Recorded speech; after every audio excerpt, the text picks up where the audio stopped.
واعلموا أن الأضحية سنة مؤكدة يذبح من بهيمة الأنعام بنية التقرب إلى الله، فيضحي لينال بذلك الأجر العظيم.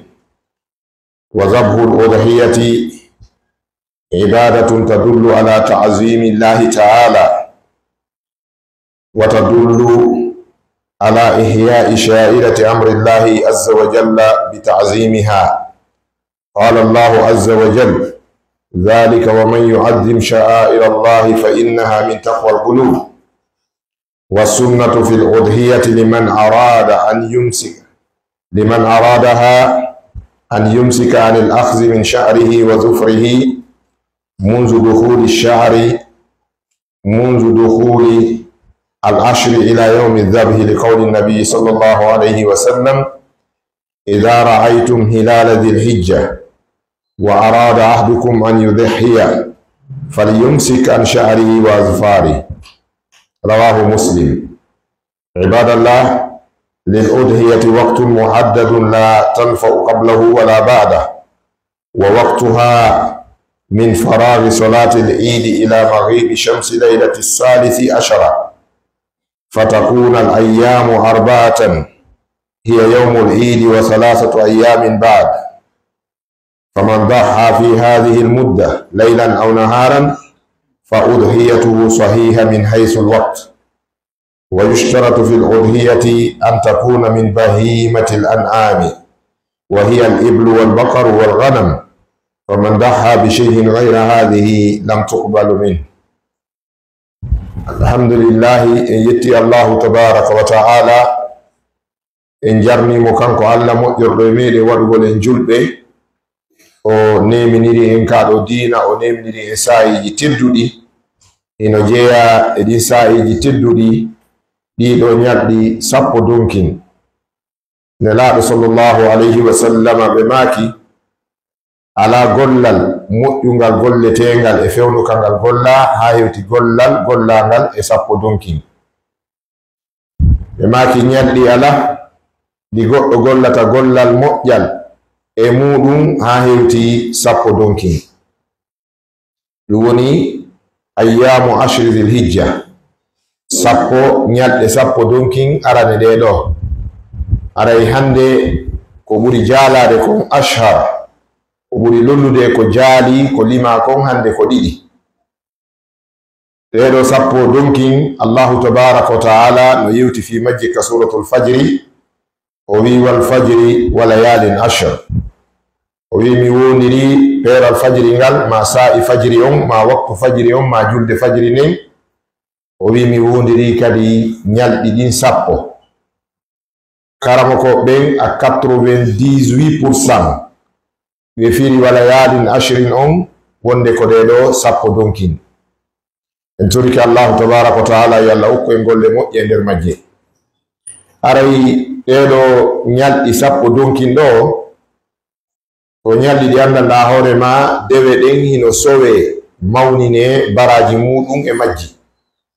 Non kadi woni ɗi bakkatuji ɗin kadi mo yeddi Allah e nder majji, aray junubu on bone on kadi ko non mawnirta e dow makko ñande ñawore nden. Mana ko ñalɗi mawninaɗi.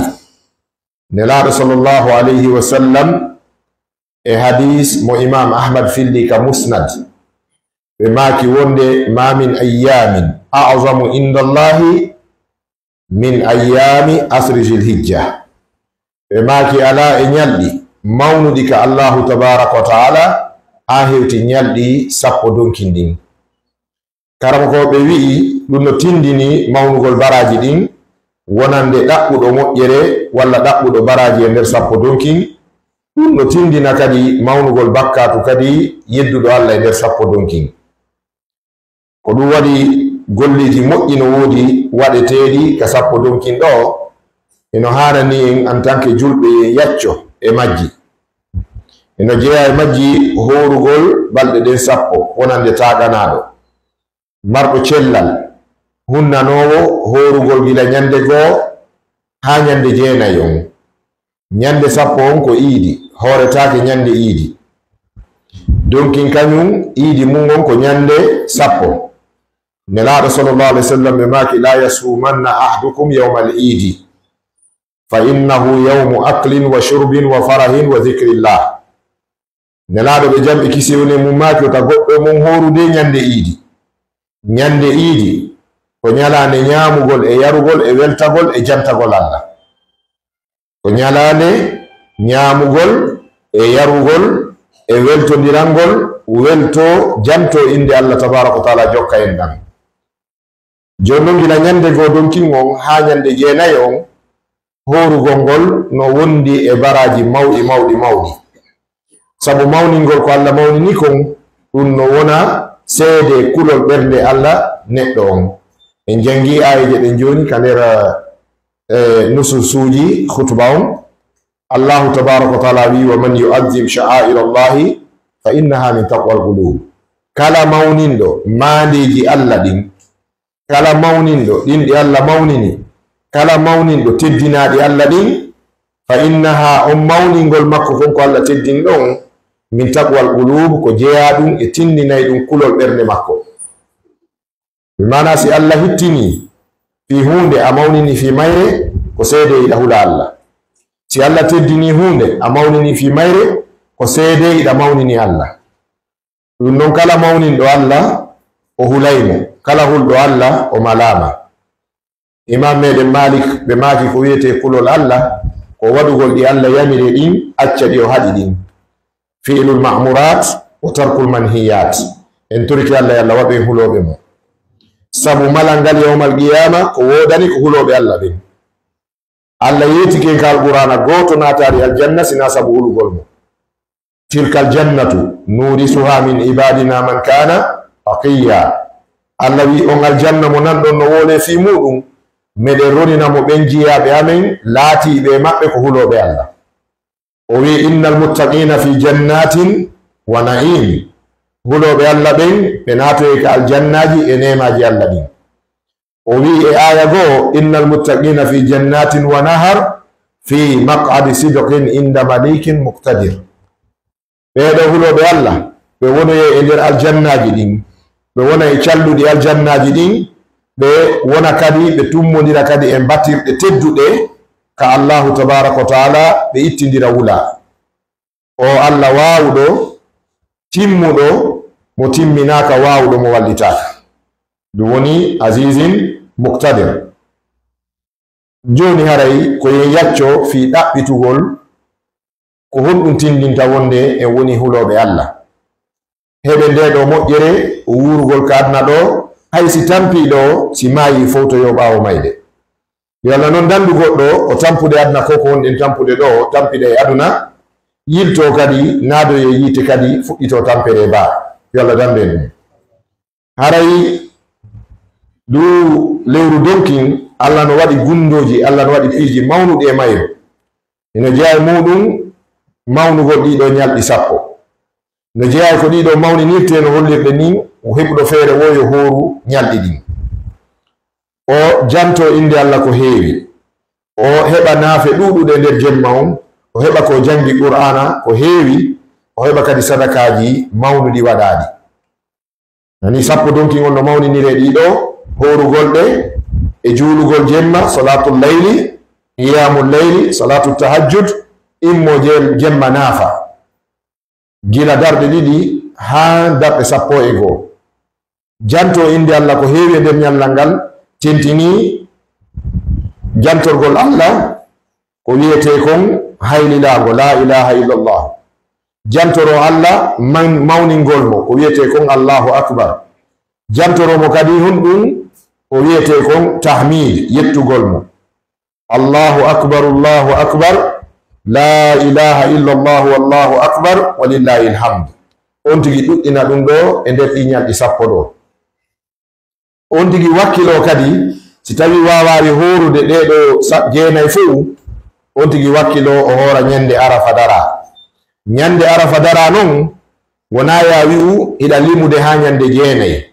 Heɗo médiaji ɗin, suiva médiaji ɗin, jogitoɗa ko wiyete kon les communications mondial actuel, wano Facebook, wano page médiaji informatique ɗin suiva ɗi. si tawi ko janngo arafa darete ɓe wowlay hannde radio ji ɗin fof wowlay hay canal ji heferaɓe ɓen wowlay wano France 24 wano TV5 wano TFI wano BBC wano CNN ɓeɗo fof ɓe wowlay fi daragol arafa. Allahu tabaraka taala longinayɓe fi ɓe yiɗa dina kan yo ɓe yanñinan julɓe ɓen information mum. Donc hande kadi majjaɗo o majjini hoore makko, sina ɗum aduna on fof woni ka juuɗe men ɗo no ɓe a wirta noon lo mondanta men, aduna on mo ɓe no tanmo ka jungo mum ɗo. Donc heɗitoɗen ñande arafa daretewo heɓiloɗen horugol korka arafa kan baraji makka on ko yafanede bakkatuji duuɓi ɗiɗi itande yawtude yarayde on andi ɗum no mawni. Wonande yawɓe hajjuɓen ɓen ɗon horugol alanaɓe, amma enen kala mo yahari hajju on ɗon ka woniri wo yo wakkilo hoora ñande jeenayi e lewru ndun. No jeeya eko waɗete nduɗo lewru ko mawninta baraji ittugol sadaka e nder ɗi ñalɗi ɗo. Hiɗo gandi ɗi ñalɗi ɗo mawni sabu golle hajjuɗen fof balɗe 4 ma 5 golle hajjuɗen fof koye nder ndu lewru ɗo wona waɗede. Ko ñande 7 hajju fuɗɗoto 7 donki ɗum ko hawrata si tawi fogari si tawi lutodirari ko 4 juin de 4 juin de ñande iwete makka fi yawgol mina. Si mina yahama ko ɗon wonete ha ka sengo subaka walla ka wendogo ma e nder jemma no wetude jeenayi on yahe arafa. Arafa noon nelaɗo sallallahu alaihi wasallam ɓe maki alhajju arafa, ko arafa woni yawmul hajjil akbar, hajju mawɗo on ko arafa. O ɗum waɗi kala yawɗo hajju yo Allah dandu hay on tigi yani koyɗe ɗen ɗiɗi heli juuɗɗen ɗiɗi heli ɓe waɗaymo e maquette ɓe naɓa mo arafa ko ton o ñalloyta. Hay siko wariɗo ka labtade si tawi tumi mo wawi déplacade yani ara mo wawa déplacede ɓe tumbay mo e ambulance ɓe naɓa mo arafa so tawi ko hajju o yehi, sinara mo en coma. Hay so tigi yehi en coma aray hande kadi dewal fawaki mo to geli no jeeya e chartiji fawagol dewal ngal o wiyete kon al aqlu hisugol haqqi. Al majnun laysa alayhi ibada hatta yafiga, neɗɗo so tawi haqqilki yehi dewal fawaki mo ha o ɗiwta. Kono kala alhaali mon tigi fewndori makka so tawi ko yawɗo hajju ñande jeenayi on ɓe hewtinaymo arafa. ɗum ko so yaray teppere e so yaray baɗɗateeri imma auto ma ambulance ma hélicoptère kono hewtoye arafa, sabu kala tuntuɗo ɗon haray hajju alanamo ɗum ko ñande jeenayi on. Wallahi musidɓe julɓe tedduɓe, regroupement ala kawre leydi Allah ɗo ko wiyete tummodiral labangal yoɗungal fotungal organisingal deƴungal ha hewti ñande jeenayi arafa. lando kala wonɗo hay heferaɓe no seyditi ɗum aray tawa esplanade goto million ɗiɗi yimɓe no tummodiri, a yiyata goɗɗo no nangi hoore mum no barmi, a yiyata goɗɗo hondu mum no barmi, ana yiyata goɗɗo no ŋerma, a yiyata goɗɗo no yenna, a yiyata ka goɗɗo seeri goɗɗo, mo be no welti, mo be no janto inde Allah, mo be no ɓanniti ɗimmo mum, mo be no humpa ka o yiwri. O ñalande mawnude sifa mayre ala ka hoore leydi Allah ɗo ñande arafa dara ɓe wiɗi o heɓoto regroupement wontirowo sengo ñande arafa dara wo ko ñande dargal dari. Ko ɗum waɗi Allah hikkidiri arafa e dargal, o wi wa shahidin wa mashhud. ɓe wi shahid on ko arafa, mashhud on ko dargal. Idan on tigi wakkilo nen ñande o hoora en turki Allah ɓe heɓari feere hajjuɓe fof yo Allah newnan ɓe yaha. No wondi e baraji, no wondi e ɓuttu ɓerde, no wondi e weltare ko wiyete deƴere wonkin, ko ɗon tun ittata jawdi ittani ha gasa tawa kontani goɗɗum hajju, a itta jawdi ara kontani goɗɗum, ko heddi ko fof ka finance ɗa o hara yiɗa jokkintini ɓernde ma no garsa no gersita darindi yehi darindi yehi sina e hajju. Donc nde ñalande ɗon tigi wakkilo horande no jeeya e golleji moƴƴi waɗeteɗi ka nder donkin ɗo ko ɓe addani en konfi muɗum oɗo khutba immorde ka ligue islamique national ka ministère affaires religieuses. Khutba ñalande tammere dhilhijja hitande wulure temeɗɗe 4 e 56 ɗum no hawra le 35e mois mai 2025 fi hen ɗum fi layya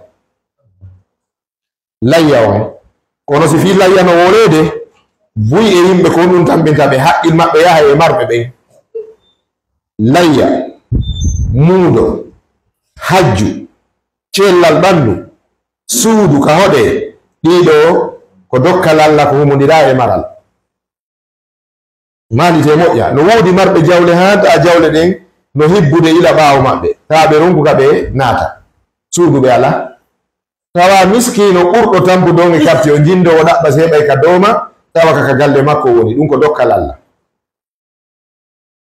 non woni ɗi kadi hajju o yiyay neɗɗo marɗo hara ala ko ala simo faala jumare ɓe ko makka o juuɗoyta hara bi o yiɗi jawdi ni waɗi 30 ans 40 ans o hajjaari fotta e miskino tawa on ɗum ko sunture makko o yehi hajju fotta e miskino tawa ko neɗɗo tum moƴƴi e makko wiya cemina ɓa on ma fotta e miskino sifa rowani e fottume mawɗo togolejo makka mawɗo ngo wi franchement Allah est bon franchement Allah est bon kanko ko ɗum tum on no jantorɗo inde Allah est bon Allah est bon après mi landimo mini pourquoi pas changer un peu o wi façon no mi habbiri hajju ɗo noon no hawni o goɗɗo winda ɓendu lanɗo o windi goɗɗo mawɗo jeeyaɗo ka village maɓɓe woni ha ñande fokkitete on feeti ɓay o feeti ɓe wi ndaare sen heɓay tokorajo makko tawi ko kanko ɗuni tokora o windaɗo ɗon ka hoɗo ɗon ɓe yanimo ka jardin makko kakao kafe o mari jardin a yahay han ka village maɓɓe sa ƴetti moto ɗon a yoɓay 1000 francs CFA fi hewtegol ka jardin ɓe ƴetti moto ɓe yanimo ɓeyni venez papa venez vous allez à la Mecque o wi mais ne blague pas avec moi ta fijira Mecque à la Mecque iɗa andi ko francs CFA joni naɓata goɗɗo makka a feeti o wuggini kadi e ko gollata o yawi on vous appelle ko ɓay gardiɓe ngari o andi ko soɓe o sikki wurimɓe naɓay woni sokoygol ɓe ƴettimo hanka présidence ɓe wattimo e bisla teni togo on eni e leydi maɓɓe ni ɓe wima à l'aéroport kono mo yaari hajju siko jawdi naɓayno hajju na on ɗon ka donc muyango kala mo Allah noddi makka o yahay ko ɗum waɗi han e goɗɗo so weldi ha a falji a wita Allah naɓe makka ara yo gayni ko ayruɗan e goɗɗo o sa wi Allah naɓe hajju ara yo weldi ka ngal ɓural ngal Allah waɗi ɗon hingal ɗon ngal luttay ɗon goto wawata ngal ittude joni noon enen ɗo wakkiloɗen fi layyaji ɗin layya on kadi ko keɓal no wodi marɓe ɓe haaji mo ngala e ɗum wakkiloɗen ñembe ndi leydi kawtarde meɗen ɗo Sénégal o yiyay no ɗaɓɓirten ɗo noon mbuuɗi fiyogol Amérique Europe duuɓi ara ɗen selinde waɗa caisse condamné a yiyay sénégalais jo ara ko yeeyowo brochette ara mo wallinde 100 francs 200 francs 300 francs 500 CFA fiyo heɓu ko layyo ɗum a yiyay ɗum Sénégal ɗo a yiyay Sénégal ma Mali ɗe leyɗe kawtalde meɗen ɗo dammi jeeɗɗi no humi e nder kuuru jongalle ɗen dammol batajo makko on Kumba dammol Penda dammol Sira dammol Hawa dammol sagata makko afo on dammol jiwo makko afo on dammol dammi jeeɗɗi e kuuru goɗɗo tawana o ministre wona ka banque gollata wona o grand commerçant jo ara ɗum ko marira seeɗa seeɗa eɗen andi ɗum koy ɓay buyi ko non moɓirta seeɗa seeɗa ha jonga buyi ko non moɓirta seeɗa seeɗa ha heɓa tumbum hatta wawe moɓinidde seeɗa seeɗa fiye heɓu 2 millions 3 millions ko waɗe layya ko angal wattangol haqqile muɗum sina ɗum hinen wawi edan e ɗulle wano Sénégal en Mali en lagine ɗe ɓuri ɗen leyɗe ngalu eɗen alɗi ɓuri ɓen no sont plus riches que le Sénégal et le Mali lagine no alɗi ɓurɗe leyɗe mari jawɗi ɓuri ɓe fos ɓe ala eɗen leyɗe sina jarendi e tiga kono si ɓurɗoma organisade o ɓurete gurdam moƴƴan kala ɓurɗoma organisade o ɓurima gurdam moƴƴan kala ɓurɗoma ɓerde moƴƴere o ɓurima jama o ɓurima inde donc ko yen wakkilo fi o layya ɗo Allahu tabaraka taala wi ka alqur'ana lan yanala allaha luhumuha wala dima'uha o layya ɗo si on hirsimo ƴiƴan ɗan hewtoyta Allah tewu ko ko on ɗon sennude ɗum hewtata Allah lan yanala allaha luhumuha wona tewu layyaji ɗin hewtata Allah wala dima'uha wona ƴiƴan mum ɗan walakin yanaluhu taqwa minkum ko ko hulɗon Allah ha hittirɗon layya ko ɗum ɗo woni hewtede Allahu tabaraka wa taala ko attorɗen kon ka yewtere meɗen. Baraji kulol Allah ngol ko ɗum marɗon ka Allah. Tewu ko enen jeyi, tewu ko enen woni ñamude, ƴiiƴan ko enen hibbi, kono moƴƴere walanto nden nden ka Allah no mawni hino jeeya e muɗum. Nelaɗo ɓe jamɓe kisone mum maki ko damwol ma ngeloba ma ko wiyete nagge, sa walli ni a layyike leeɓol be e leeɓol a windante darajaji 10 ka Allahu tabaraka wa taala. daraja wahida afdalu min ad-dunya wa ma alayha.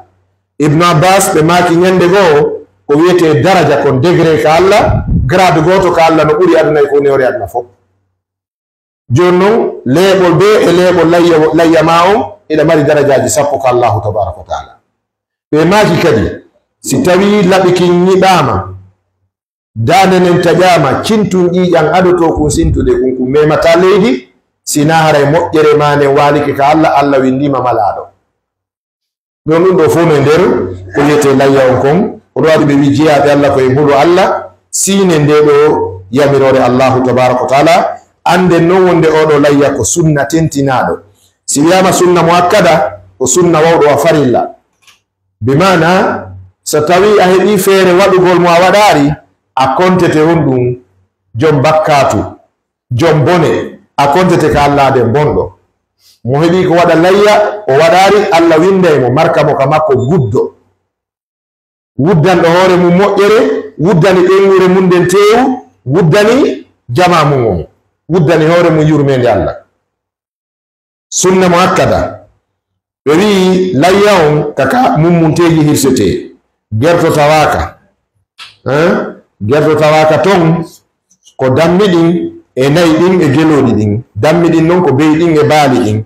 aray e nder ɗiɗo fof kadi ko ɓuri wonde qualité layya ko dammi ɗin. dammi ɗin kadi ara ko baali ɗin, baali ɗin kadi ara ko cakali ɗonno ko wiyete kon sakari ɗin caka on. dammi ɗin kadi ko premier qualité on ni. nelaɗo tindini dammol ɓurgol moƴƴude ngol fi layya, ɓe maki hingol darira ɓaleri, hingol ñamira ɓaleri, hingol yara ɓaleri, bimana ara baade leyɗi ɓaleji no ka gite, leyɗi ɓaleji no ka hunduko, leyɗi ɓaleji no ka teppe, ka koyɗe, ka kolɓe. si ngol ɗo heɓike fa afdal, si heɓaki yo wontun dammol ara ko sakari, si heɓaki ka cakaji dam baali wongil wo, si heɓaki ka baali haray ko ɓuri moƴƴude kaka geloɗi, si heɓaki ka geloɗi ko ɓuri moƴƴude ko nayi ɗin, si heɓaki ka nayi on tuma haray ko beyi ɗin, walla dammi ɗin, beyi ɗin, geloɗi ɗin e nayi ɗin. hakaza tartibe ko wano nin karama ko ɓen holliri. ɓe wi kadi haray en andu mawningol fi oɗo layya ko mawningol fi mandeji Allah. en jangiɗa yaw kala mawniɗo ko Allah mawni fi mum ko ngara ɓerde makko heewi kulol Allah. ɗum no windi ka suratul hajji aya 53. ɓe wi sunna layya on wonande faalaɗo layyagol kadi yo wattan haqqil ɗo. si tawiɗa wondi e anni e layyagol gila ka donkin wi'i goo wona ya fembu sukundu ma ngun.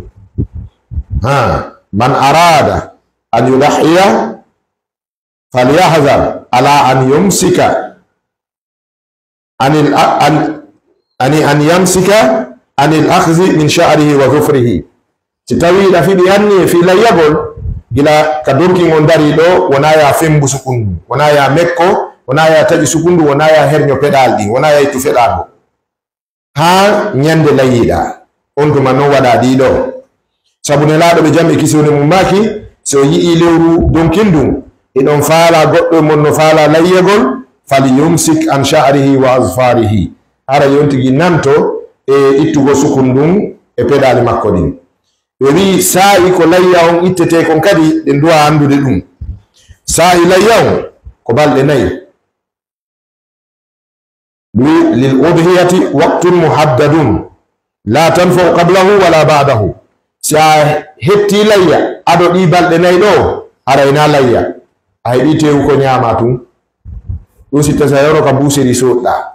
si a acci ha ɗiɗo ɗeɗo balɗe nayi feƴƴi kadi a hirsi wona layya, bimana wattake avant wattake après balɗe nayi. ɗen balɗe nayi ɗon noon ɓe wi ko yawmul iidi, ñande iidi on, ñalorma ma jemma, layya no hettire jemma ko selli kon. ma ɗum bimbi julde, ma bimbiti julde, ma bimbititi julde. bimana nyande julde e balɗe tati ɓaawo julde. ɓe wi wa salasatu ayamin ba'da yawmil idi, balɗe tati ɓaawo idi on. Nela salam ɓe maki ayyamu tashriqi kulluha naharun, mana sappo e goo, sappo e ɗiɗi, sappo e tati, tawti ñande sappo on fof ko ñalɗi iidi, ko ñalɗi donkin, mana ko ñalɗi layya, ka wawɗa ittude layya on ɗo wo jemma e ñalorma hara ittu. ɓe wi yen andu so tawi on tigi itti layya on e ino ñawoje jokkuɗe layya on, ko yo feccu tewu mum pecce tati.